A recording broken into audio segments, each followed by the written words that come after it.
जय हिंद साथियों। आज एक खबर के साथ, और वो है हमारे एक्स-सर्विसमैनों के ईसीएचएस जो समस्या है ईसीएचएस के लिए। ईसीएचएस का काफ़ी फैसिलिटीज़ सरकार ने एक्स-सर्विसमैन्स को दी हुई है, लेकिन उसमें कभी कभी एक्स-सर्विसमैनों को काफ़ी दिक्कतें आती हैं। और दिक्कतें क्या है वो साथियों वो सुनिए। सरकार ने एक बहुत बड़ी अच्छी फैसिलिटी दी है कि जो 70 साल से ऊपर की उम्र के एक्स-सर्विसमैन हैं, जो भी बीमार होते हैं या फिर डिपेंडेंट्स हैं, तो वो डायरेक्ट इमरजेंसी में अस्पताल में जा सकते हैं, उनको रेफरल लेने की ज़रूरत नहीं होती। तो इस बारे में कुछ एक इंस्ट्रक्शंस थी जो कि सीओ सेंट्रल ऑर्गेनाइजेशन ईसीएचएस की तरफ से पूरे इनको दिया हुआ था। यहाँ पे चिट्ठी है ये, और ये पूरे रीजनल सेंटर्स को दिया हुआ, जो कि 12 मार्च 2025 की चिट्ठी है, ये आई है। और इसमें एडवाइजरी दी है रेफरल्स प्रोसेस के बारे में। भी रेफरल क्या है, एक लेटर का हवाला दिया है जो कि 4 अक्टूबर 2024 का है। मैं आपको इसको दिखा दूंगा।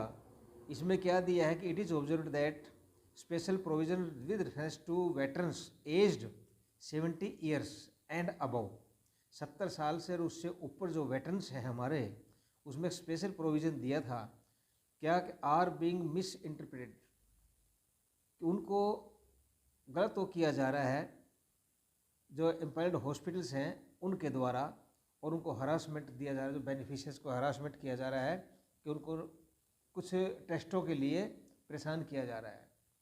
इसमें क्या दिया है कि लेटर का रेफरेंस दिया है पैरा 3 में। पैरा 3 के अंदर एज पर पैरा 2 सी किसका, इस लेटर का सी है, वो मैं आपको दिखा देता हूँ। वो लेटर का सी जो ये है आपके सामने, ये जो है इसके अंदर ये है एज पर पैरा सी। ये इसमें क्या दिया हुआ है, investigation and treatment procedure advised by special of empanelled hospitals after referral by ECHS. और यह treatment for 70 years and above, ये दिया देखिए बी में और सी में दिया हुआ है। यहाँ क्या बोलता है ये, इसमें beneficiary can avail all listed investigations including CT scans, MRI, PT scan, ये जो आप ले सकते हैं इसके अंदर।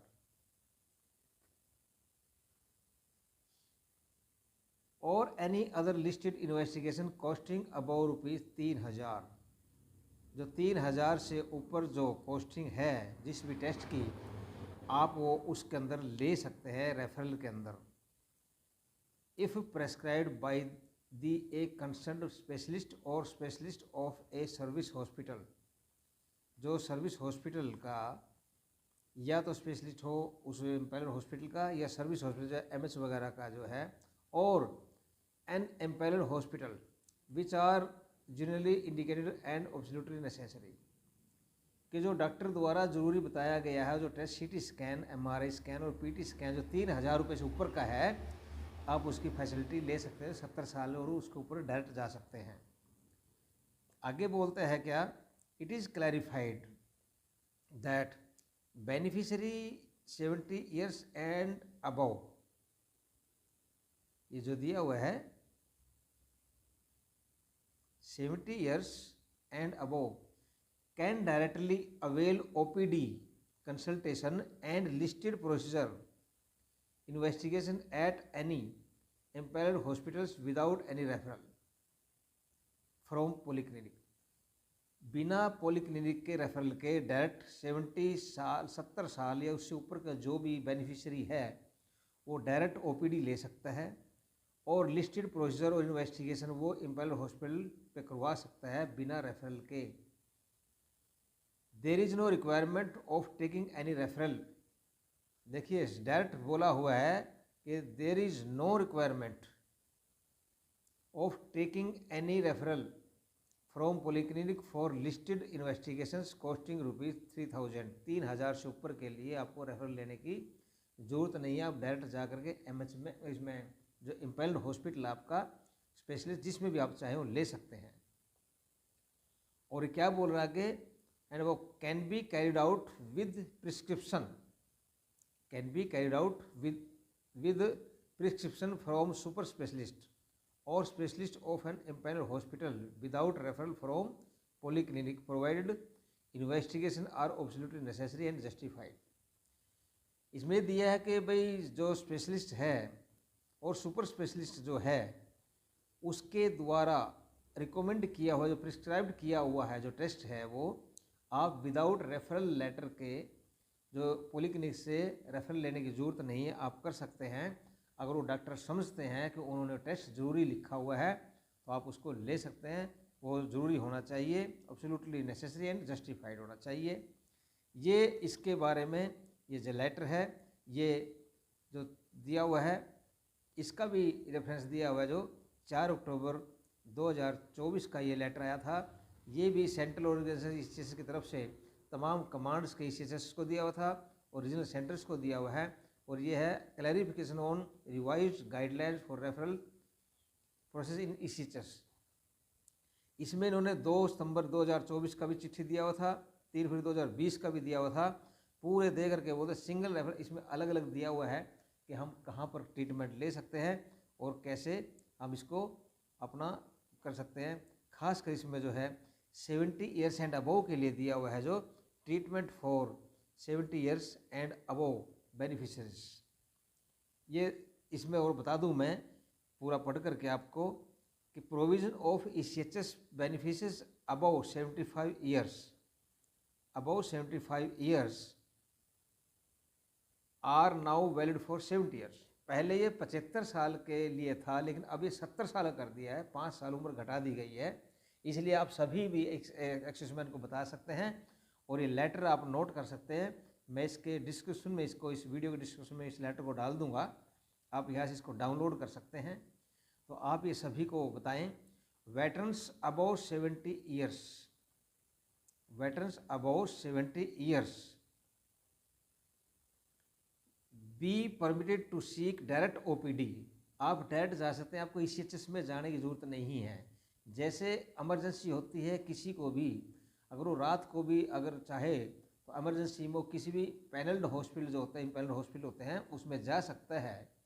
तो इसी तरह 70 साल का जो है वो कभी दिन में हो चाहे कभी हो, डायरेक्ट ICHS में इससे के बजाय डायरेक्ट OPD कंसल्ट ले सकता है। किससे? From specialist of private hospitals impelled under ICHS without referral from ICHS। Referral लेने की जरूरत नहीं है उसको, उसका बाद में कार्रवाई हो जाती है।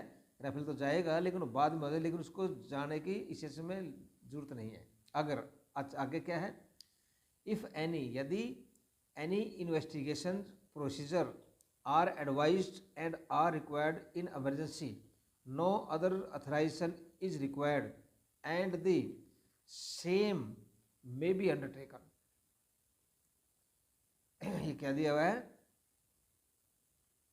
कि अगर कोई इन्वेस्टिगेशन प्रोसीजर की एडवाइस किया जाता है और आर रिक्वायर्ड इन इमरजेंसी, अगर इमरजेंसी में उसकी जरूरत होती है तो no other authorisation is required and the same may be undertaken. अगर कोई इमरजेंसी में किया जाता है कि भाई इसकी इन्वेस्टिगेशन ज़रूरत है, हमें टेस्ट कराना है इसका, तो वो वहाँ पर कर सकते हैं। How ever non emergency conditions, ये दिया हुआ है कि हालांकि नॉन इमरजेंसी कंडीशंस के अंदर approval of competent authority is required. मान लो इमरजेंसी नहीं है, नॉर्मल जा रहा है, तब आपको वो रेफरल की ज़रूरत पड़ सकती है और अथॉरिटीज़ की आपको ज़रूरत पड़ सकती है। कब? Only if any unlisted investigation procedure are advised, for listed procedure no referral is required. ये कुछ एक जो टेस्ट दिए हुए हैं वो लिस्टेड हैं, उनके लिए आपको ज़रूरत नहीं है रेफरल की। हाँ, कोई अगर ज़रूरत ऐसे हैं तो आप उनको, वो आपको अथॉरिटी लेनी पड़ेगी और ये दिया हुआ है इसके अंदर। तो आगे इसमें क्लियर दिया हुआ है, क्लियर बिल्कुल, The rupees 3000 limit and specialized test provision does not apply to veterans and their beneficiaries above 70 years. तो 3000 की जो लिमिट है और जो स्पेशलाइज टेस्ट प्रोविजंस है ये डज नॉट अप्लाई टू, ये किसके लिए, 70 साल और उससे ऊपर के जो वेटरन्स हैं और उनके डिपेंडेंट्स हैं, जैसे वेटरन्स हैं और उनके माता पिता हैं, तो उनके लिए ये रेफरल की ज़रूरत नहीं है 3000 से जो ऊपर के टेस्ट हैं, सीटी स्कैन, एमआरआई वगैरह के लिए।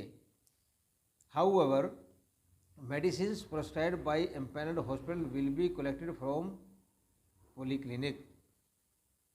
ये क्या दिया है, टेस्ट तो आप करा सकते हैं डायरेक्ट जाकर, लेकिन जो दवाई होंगी वो जो दवाई है आपको वो पॉलीक्लिनिक से ही आपको लेनी पड़ेंगी, पॉलीक्लिनिक में ही आपको जाना पड़ेगा। ये जो है 70 साल या उससे ऊपर के लोगों के लिए ये फैसिलिटी जो हमारे बेनिफिशियरीज हैं, एक्सेसमेन हैं, उनके लिए है। आप ये लेटर जो है ये 4 अक्टूबर 2024 का चिट्ठी है, ये आप इसको ले सकते हैं। इसको मैं आपके इसके अंदर डाल दूंगा जो डिस्क्रिप्शन में, और आप उसे डाउनलोड कर सकते हैं और इसका फ़ायदा उठा सकते हैं, अपने साथियों को बता सकते हैं। ये बहुत अच्छी खबर हमारे अपने एक्सेसमैनों के लिए है जो इसी चीज़ फैसिलिटीज़ ले रहे हैं, इसलिए इसका फ़ायदा उठाएं। आप सभी का बहुत बहुत धन्यवाद। नमस्ते जी।